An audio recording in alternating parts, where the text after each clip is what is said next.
അമൃത് Veni hair elixir presents daily news പ്രഭാത വാർത്തകൾ powered by Pulimoottil silks KSFE. ഈ ആണുങ്ങൾക്ക് മാത്രം എന്താ ഇത്ര അധികം നെറ്റ് കയറലും ഹെയർ ലോസ് ഒക്കെ ഉണ്ടാവണേ? ആണുങ്ങളുടെ ഹെയർ ലോസിന്റെ മേജർ റീസൺസ് തന്നെ ഡിഫറെന്റ് ആണ്. സ്കാൽപ്പിലുള്ള 5 ആൽഫ റിഡക്ടേസ് എന്ന എൻസൈം നിങ്ങളുടെ ഹോർമോണുമായി ചേർന്ന് ഹെയർ ഫോളിക്കിൾസിനെ ചുരുക്കുന്നു. Amrit Veni hair elixir for men use ചെയ്യൂ. പുരുഷന്മാർക്ക് വേണ്ടി ബയോടെക്നോളജി പ്രകാരം പ്രത്യേകം ഡെവലപ്പ് ചെയ്തത്.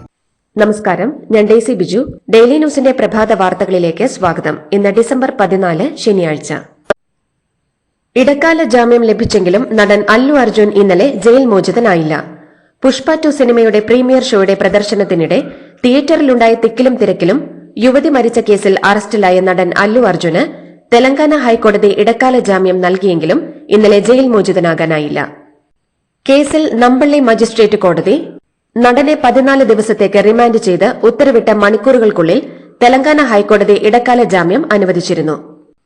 എന്നാൽ കോടതിയിൽ നിന്ന് ജഡ്ജി ഒപ്പിട്ട ജാമ്യ ഉത്തരവിന്റെ പകർപ്പ് ഇന്നലെ രാത്രി വൈകി വരെയും ജയിലിൽ എത്താത്തതിനെ തുടർന്ന് ഇന്നലെ ജയിൽ മോചനം സാധ്യമാകില്ലെന്ന് ജയിൽ സൂപ്രണ്ട് അറിയിക്കുകയായിരുന്നു. ഇന്ന് രാവിലെ കോടതി ഉത്തരവ് വന്നതിനു ശേഷമായിരിക്കും അല്ലുവിന്റെ മോചനം.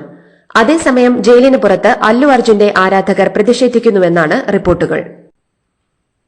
പ്രളയം മുതൽ വയനാട് ദുരന്തം വരെയുള്ള എയർലിഫ്റ്റ് സേവനത്തിന് 132 കോടി 62 ലക്ഷം രൂപ കേരളം തിരിച്ചടക്കണമെന്ന് കേന്ദ്ര സർക്കാർ.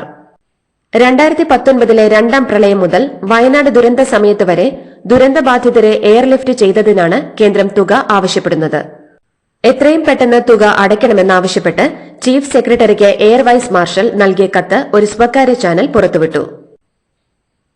29ാമത് കേരള രാജ്യാന്തര ചലച്ചിത്രമേളയ്ക്ക് തിരിതെളിഞ്ഞു. തിരുവനന്തപുരത്ത് ഇനി സിനിമയുടെ രാപ്പകലുകൾ. ഡിസംബർ 20 വരെയാണ് ചലച്ചിത്രമേള. 15 സ്ക്രീനുകളിലായി 177 സിനിമകളാണ് ഇത്തവണ പ്രദർശിപ്പിക്കുക. മുഖ്യമന്ത്രി പിണറായി വിജയനാണ് മേള ഉദ്ഘാടനം ചെയ്തത്. ഇന്ത്യയിലെ പ്രമുഖ ചലച്ചിത്ര നടിയും സാമൂഹിക പ്രവർത്തകയുമായ ഷബാന ആസ്മി മുഖ്യാതിഥിയായി. ചടങ്ങിൽ ഹോങ്കോങ് സംവിധായക ആൻ ഹുയിക്ക് ലൈഫ് ടൈം അച്ചീവ്മെന്റ് പുരസ്കാരവും നൽകി. സിനിമാ രംഗത്തേക്ക് കടന്നുവരുന്ന കലാകാരികൾക്ക് അന്തസ്സോടെ പ്രവർത്തിക്കാനുള്ള അന്തരീക്ഷം ഒരുക്കുമെന്ന് ഉറപ്പു നൽകുന്നതായി ഉദ്ഘാടന പ്രസംഗത്തിൽ മുഖ്യമന്ത്രി പിണറായി വിജയൻ പറഞ്ഞു. പാലക്കാട് പനയമ്പാടത്ത് ഇന്ന് സംയുക്ത സുരക്ഷാ പരിശോധന. പോലീസും മോട്ടോർ വാഹന വകുപ്പും പൊതുമരാമത്ത് വകുപ്പും ചേർന്നാണ് പരിശോധന. അപകടശേഷം നാട്ടുകാർ അശാസ്ത്രീയ റോഡ് നിർമ്മാണത്തിന്റെ പേരിൽ റോഡ് ഉപരോധിച്ചിരുന്നു. ഇതിനെ തുടർന്ന് മന്ത്രി കെ കൃഷ്ണൻകുട്ടിയുടെ അധ്യക്ഷതയിൽ ഇന്നലെ കളക്ടറേറ്റിൽ ചേർന്ന പ്രത്യേക യോഗത്തിലാണ് സംയുക്ത പരിശോധനയ്ക്ക് തീരുമാനമായത്. പാലക്കാട് അപകടത്തിൽ കേന്ദ്രമന്ത്രി നിതിൻ ഗഡ്കരിക്ക് കത്തയച്ച് പാലക്കാട് MP VK ശ്രീകണ്ഠൻ. അശാസ്ത്രീയ നിർമ്മാണത്തിന് പരിഹാരം വേണമെന്നും ദുബായ് കുന്നിനും UP സ്കൂളിനും ഇടയിൽ അപകടം തുടർക്കഥയാണെന്നും അശാസ്ത്രീയ നിർമ്മാണം പരിഹരിച്ച് വളവിൽ പുനർനിർമ്മാണം വേണമെന്നും കത്തിൽ MP ആവശ്യപ്പെട്ടു. പാലക്കാട് പനയമ്പാടത്തുണ്ടായ അപകടത്തിൽ ലോറി ഡ്രൈവർമാരെ 2 ആഴ്ചത്തേക്ക് റിമാൻഡ് ചെയ്തു. വഴിക്കടവ് സ്വദേശി പ്രജീഷ്, കാസർഗോഡ് സ്വദേശി മഹേന്ദ്ര പ്രസാദ് എന്നിവരെയാണ് റിമാൻഡ് ചെയ്തത്. സിമന്റ് ലോറി ഡ്രൈവർ മഹേന്ദ്ര പ്രസാദിനെതിരെ നരഹത്യാ കുറ്റം ചുമത്തിയാണ് കേസെടുത്തത്. ദൃക്സാക്ഷികളുടെ മൊഴിയുടെ അടിസ്ഥാനത്തിലാണ് നടപടി. എതിരെ വന്ന ലോറി ഓടിച്ച വഴിക്കടവ് സ്വദേശി പ്രജീഷിനെതിരെ നേരത്തെ നരഹത്യാ കുറ്റം ചുമത്തി കേസെടുത്തിരുന്നു. അപകടം തനിക്ക് പറ്റിയ പിഴവാണെന്ന് പ്രജീഷ് സമ്മതിച്ചതായി പോലീസ് പറഞ്ഞു. സാമൂഹ്യ മാധ്യമങ്ങളിൽ കാഫിർ വ്യാജ സ്ക്രീൻഷോട്ട് പ്രചരിപ്പിച്ചവർക്കെതിരെ കേസെടുക്കാത്തതിനെ ചോദ്യം ചെയ്ത് കോടതി. വ്യാജ സ്ക്രീൻഷോട്ട് പ്രചരിപ്പിച്ച് മതസ്പർദ്ധ ഉണ്ടാക്കിയ അമ്പാടിമുക്ക് സഖാക്കൾ ഫേസ്ബുക്ക് ഗ്രൂപ്പിന്റെ admin Manish, red battalion WhatsApp ഗ്രൂപ്പിൽ പോസ്റ്റ് ചെയ്ത അമൽ റാം, റെഡ് എൻകൌണ്ടർ ഗ്രൂപ്പിൽ പോസ്റ്റ് ചെയ്ത റിബേഷ്, പോരാളി ഷാജി ഫേസ്ബുക്ക് പേജിന്റെ അഡ്മിൻ വഹാബ് എന്നിവരെ കേസിൽ പ്രതി ചേർക്കാത്തത് എന്തുകൊണ്ടാണെന്ന് Vadakara judicial first class magistrate കോടതി പ്രോസിക്യൂഷനോട് ആരാഞ്ഞു. വസ്ത്രധാരണത്തിന്റെ അടിസ്ഥാനത്തിൽ സ്ത്രീകളെ വിലയിരുത്തരുതെന്ന് ഹൈക്കോടതി. വസ്ത്രധാരണത്തിന്റെ പേരിൽ കുട്ടികളുടെ കസ്റ്റഡി നിഷേധിച്ച മാവേലിക്കര കുടുംബ കോടതിയുടെ ഉത്തരവിനെതിരായ അപ്പീൽ പരിഗണിച്ചാണ് ഹൈക്കോടതിയുടെ പരാമർശം. വിവാഹമോചനം ആഘോഷിച്ച യുവതിയെ കുറ്റപ്പെടുത്തിയ കുടുംബ കോടതി നടപടിയെയും ഹൈക്കോടതി രൂക്ഷമായി വിമർശിച്ചു.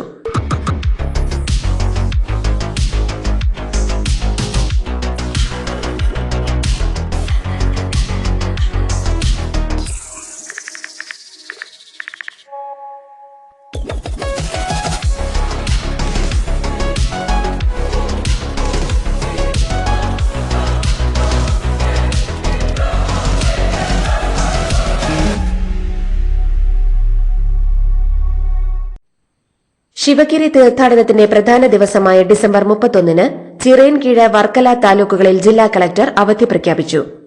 താലൂക്ക് പരിധിയിലെ എല്ലാ വിദ്യാഭ്യാസ സ്ഥാപനങ്ങൾക്കും സംസ്ഥാന സർക്കാർ സ്ഥാപനങ്ങൾക്കും അവധിയാണ്. മുൻ നിശ്ചയിച്ച പൊതുപരീക്ഷകൾക്ക് അവധി ബാധകമല്ല. ഡിസംബർ 30 മുതൽ ജനുവരി 1 വരെയാണ് ശിവഗിരി തീർത്ഥാടനം. നടിയെ ആക്രമിച്ച കേസിൽ നടപടിക്രമങ്ങൾ തുറന്ന കോടതിയിൽ വേണമെന്ന അതിജീവിതയുടെ ആവശ്യം വിചാരണ കോടതി തിങ്കളാഴ്ച പരിഗണിക്കാനായി മാറ്റി. വിചാരണയുടെ വിവരങ്ങൾ പുറംലോകം അറിയുന്നതിൽ എതിർപ്പില്ലെന്നാണ് അതിജീവിതയുടെ ഹർജിയിൽ പറയുന്നത്. വിചാരണ സംബന്ധിച്ച് തനിക്കെതിരെ തെറ്റായ കാര്യങ്ങൾ പുറത്തു പ്രചരിക്കുന്നുണ്ടെന്നും വിചാരണയുടെ യഥാർത്ഥ വശങ്ങൾ പുറത്തുവരാൻ തുറന്ന കോടതിയിൽ അന്തിമവാദം നടത്തണമെന്നുമാണ് നടിയുടെ ആവശ്യം. കൊച്ചി മുനിസിപ്പൽ കോർപ്പറേഷനു വേണ്ടി കൊച്ചിൻ സ്മാർട്ട് മിഷൻ ലിമിറ്റഡ് ആധുനിക നിലവാരത്തിലൊരുക്കിയ എറണാകുളം മാർക്കറ്റിന്റെ ഉദ്ഘാടനം ഇന്ന് മുഖ്യമന്ത്രി പിണറായി വിജയൻ നിർവഹിക്കും. കോർപ്പറേഷന്റെ ഉടമസ്ഥതയിലുള്ള 1.63 ഏക്കർ സ്ഥലത്ത് 72 കോടി രൂപ ചെലവിൽ 19,990 ചതുരശ്ര മീറ്റർ വിസ്തീർണത്തിൽ 4 നിലകളിലായാണ് മാർക്കറ്റ് കോംപ്ലക്സ് നിർമ്മിച്ചത്. പ്രായപൂർത്തിയാകാത്ത കുട്ടി സ്കൂട്ടർ ഓടിച്ച സംഭവത്തിൽ മകന് ഇരുചക്ര വാഹനം ഓടിക്കാൻ നൽകിയ മാതാവിനെതിരെ കേസെടുത്ത് അയിരൂർ പോലീസ്. ഇതുകൂടാതെ കുട്ടി പ്രായപൂർത്തിയായാലും 25 വയസ്സിന് ശേഷം മാത്രമേ ഡ്രൈവിംഗ് ലൈസൻസ് ലഭിക്കുകയുള്ളൂവെന്ന് വർക്കല സബ് ആർടി ഓഫീസ് അധികൃതർ പറഞ്ഞു. കോട്ടയത്ത് ആഫ്രിക്കൻ പന്നിപ്പനി സ്ഥിരീകരിച്ചു. കൂട്ടിക്കൽ, വാഴൂർ പഞ്ചായത്തുകളിലെ പന്നി ഫാമുകളിലാണ് രോഗം സ്ഥിരീകരിച്ചിരിക്കുന്നത്. രോഗം സ്ഥിരീകരിച്ച ഫാമുകളുടെ 1 കിലോമീറ്റർ ചുറ്റളവിൽ രോഗബാധിത പ്രദേശമായി കണക്കാക്കും. സർക്കാർ മെഡിക്കൽ കോളേജിൽ ന്യൂക്ലിയർ മെഡിസിൻ വിഭാഗത്തിൽ നൂതന സ്പെക്ട് CT സ്കാനർ പ്രവർത്തന സജ്ജമായതായി ആരോഗ്യവകുപ്പ് മന്ത്രി വീണ ജോർജ്. ഈ മാസം 16 മുതൽ ട്രയൽ റണ്ണിന് ശേഷം പ്രവർത്തനം ആരംഭിക്കും. ഡോക്ടർക്ക് തത്സമയം അവയവങ്ങളുടെ പ്രവർത്തനങ്ങൾ കണ്ട് രോഗനിർണയം നടത്തി റിപ്പോർട്ട് നൽകാൻ ഇതിലൂടെ സാധിക്കും. ന്യൂക്ലിയർ മെഡിസിനിൽ PG കോഴ്സ് ആരംഭിച്ച് ചികിത്സ വിപുലപ്പെടുത്താനാണ് ലക്ഷ്യമെന്നും മന്ത്രി വ്യക്തമാക്കി. മണിയാർ വൈദ്യുത പദ്ധതി കരാർ കാർബറാണ്ടം ഗ്രൂപ്പിന്റെ താൽപര്യത്തിന് അനുകൂലമായി നീട്ടി നൽകാനുള്ള സർക്കാർ നീക്കത്തിൽ വ്യവസായ മന്ത്രിക്ക് മറുപടിയുമായി രമേശ് ചെന്നിത്തല. 30 വർഷത്തേക്കുള്ള BOT കരാറാണ് കാർബറാണ്ടം കമ്പനിക്ക് നൽകിയത്. കമ്പനിക്ക് കരാർ നീട്ടി നൽകുന്നത് അഴിമതിയാണ്. ധാരണാപത്രം പാലിച്ചിട്ടില്ലെന്നും KSEBക്ക് പദ്ധതി കൈമാറണമെന്ന് വൈദ്യുത ബോർഡ് നൽകിയ കത്തിന്റെ പകർപ്പുണ്ടെന്നും ചെന്നിത്തല പറഞ്ഞു. ഡിസംബർ 12, 13 തീയതികളിൽ ശബരിമലയിൽ പെയ്തത് ഈ വർഷം മണ്ഡലകാലം തുടങ്ങിയ ശേഷമുള്ള കനത്ത മഴ. വ്യാഴാഴ്ച രാവിലെ 8:30 മുതൽ 24 മണിക്കൂറിൽ സന്നിധാനത്ത് പെയ്തത് 68 മില്ലിമീറ്റർ മഴ. ഇത് ഇക്കാലയളവിലെ ഏറ്റവും കൂടിയ മഴയാണ്. കനത്ത മഴയിലും 70,776 ഭക്തർ ഇന്നലെ ശബരിമല ദർശനം നടത്തി. മഴ തുടരുന്ന സാഹചര്യത്തിൽ തീർത്ഥാടകർക്ക് ജില്ലാ ഭരണകൂടത്തിന്റെ ജാഗ്രതാ നിർദ്ദേശവുമുണ്ട്. തീർത്ഥാടകരും പൊതുജനങ്ങളും പമ്പ, ത്രിവേണി ഒഴികെയുള്ള സ്ഥലങ്ങളിൽ നദികളിൽ ഇറങ്ങുന്നതിനും കുളിക്കടവുകൾ ഉപയോഗിക്കുന്നതിനും നിരോധനം ഏർപ്പെടുത്തിയിട്ടുണ്ട്. മോൾക്ക് ബർത്ത്ഡേ ഗിഫ്റ്റ് വാങ്ങണ്ടേ? ഷോപ്പിൽ കൊണ്ടുപോയി ഇഷ്ടമുള്ള വാങ്ങിക്കൊടുക്കാം. അപ്പൊ ഏട്ടൻ വരുന്നുണ്ടോ? ഗിഫ്റ്റ് കാർഡ് വരും. അതെ, ഓരോ ചിട്ടിയിലും ഒരാൾക്ക് 5000 രൂപയുടെ ഗിഫ്റ്റ് കാർഡ് സമ്മാനം. മെഗാ സമ്മാനമാണെങ്കിലോ പുതുപുത്തൻ ബെൻസ് കാർ. 2ാം സമ്മാനം ഇന്നോവ ക്രിസ്റ്റ, അതും 17 ഇത്തവണ സമ്മാനങ്ങളുടെ നക്ഷത്ര തിളക്കവുമായി KSFE ഗാലക്സി ചിട്ടികൾ.